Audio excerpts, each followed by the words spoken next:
Welcome ज्योति public senior secondary school.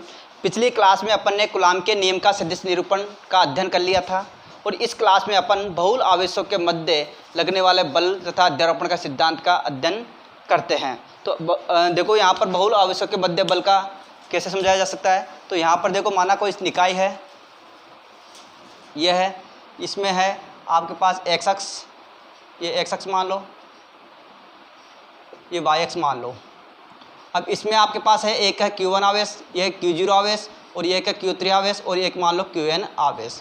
इनका सदिश क्या मान लो R1 मान लो, इसका सदिश स्थिर सदिश क्या मान लो R0 मान लो और इसका स्थिर सदिश क्या मान लो R3 मान लो और इसका स्थिर सदिश क्या मान लो Rn मान लो। तो यहाँ पर माना कि Q0 पर Q1 के कारण बल लगेगा और Q0 पर Q3 के कारण बल लगेगा और Qn के कारण भी Q0 पर बल लगेगा। तो Q0 पर लगने वाला कुल बल का मान क्या होगा, अध्यारोपण के सिद्धांत समझाया जा सकता है। जैसे यहाँ पर मान लो कि यहाँ पर Q1 के द्वारा Q0 पर लगने वाला बल कितना होगा, ये मान लो F01, मतलब 0 पर लग रहा है किसके द्वारा, 1 के द्वारा लगने वाला बल, या Q3 के द्वारा Q0 पर लगने वाला बल। तो यहाँ पर क्या हो जाएगा, 0 पर लगाया गया किसके द्वारा, 3 के द्वारा, तो यहाँ पर F03। या यहाँ पर ये मान लो Q इस तरह से n आवेश हो तो यहाँ पर क्या हो जाएगा, ये कौन सा आवेश होगा, F0 पर n आवेशों के द्वारा लगने वाला बल। तो यहाँ पर Q0 पर कुल आवेश कुल बल का मान कितना होगा। तो यहाँ पर देखो कि माना किसी बताया मैंने कि Q1 और Q0 और Q3 आवेश है यहाँ पर, तो इस Q0 पर कुल बल कितना होगा उसका मान ज्ञात करना है। तो यहाँ पर देखो कि Q0 आवेश पर Q1 आवेश के कारण लगने वाला बल, Q1 आवेश के कारण लगने वाला बल,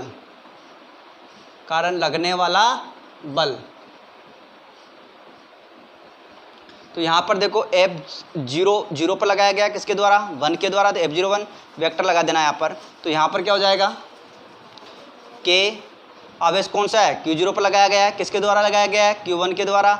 और यहाँ पर क्या हो जाएगा, बीच की दूरी कौन सी मान लो, ये R01, क्योंकि Q01 F01 है ना, तो यहाँ पर क्या मान लो, ये R01, तो R01 का होल स्क्वायर। तो और यहाँ पर क्या हो जाएगा, R01 कैप का समीकरण नंबर 1, या इसको समीकरण मत दो, यही रहने दो। उसी प्रकार क्या हो जाएगा, Q2 या Q1 द्वारा या Q0 पर Q2 आवेश द्वारा लगने वाला बल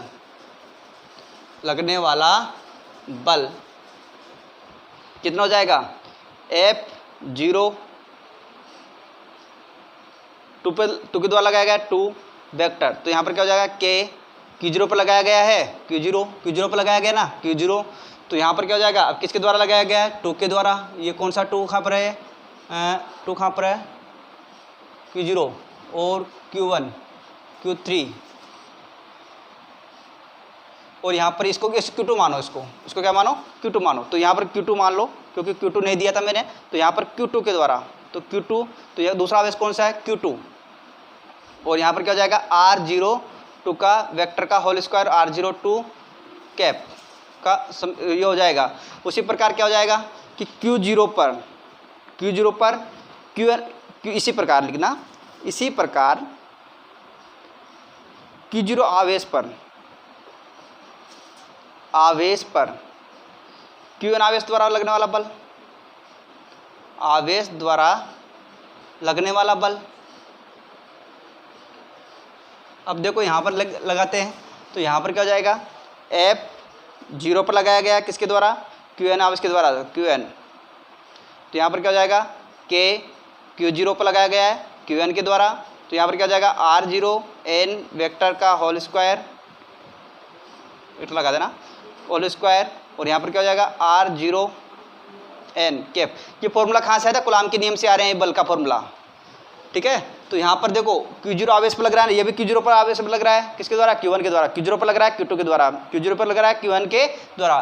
तो अतः अध्यारोपण का सिद्धांत क्या कहता है, अध्यारोपण का सिद्धांत क्या कहता है कि किसी भी आवेश पर लगने वाला जो कुल बल है सभी आवेशों के द्वारा लगने वाले बल के योग के बराबर होता है। मतलब कोई आवेश है, जैसे Q0 आवेश है, इस पर सभी आवेश बल लगा रहे हैं, तो उस Q0 पर लगने वाला कुल बल क्या होगा, सभी आवेशों के द्वारा लगने वाले बल के बराबर होगा। तो अध्यारोपण का सिद्धांत क्या होगा कि F0 पर जो बल लगेगा, F0 पर जो बल लगेगा वो किसके बराबर होगा, सभी आवेशों के द्वारा लगने वाले बल के बराबर तो होगा। तो यहाँ पर क्या हो जाएगा, F0 1 प्लस F0 कौन सा है 2 प्लस, अब इस प्रकार क्या हो जाएगा, n आवेश हो तो F0 n वेक्टर। तो यहाँ पर क्या हो जाएगा, F0 बराबर F01 का मान कितना है अपने पास, K Q0 Q1 upon R01 का होल स्क्वायर R01 के प्लस K उसी प्रकार 2 के द्वारा K Q0 Q2 upon R02 का कैप का whole square upon R02 cap plus उसी के प्रकार क्या हो जाएगा n आवेश के द्वारा। तो यहाँ पर क्या हो जाएगा K Q0 Qn upon R0n की वेक्टर अपॉन का होल स्क्वायर अपॉन R0n। तो यहाँ पर क्या हो जाएगा F0 बराबर, सब जुड़ गए तो सबके जुड़ गए, समीशन लगाएंगे अपन।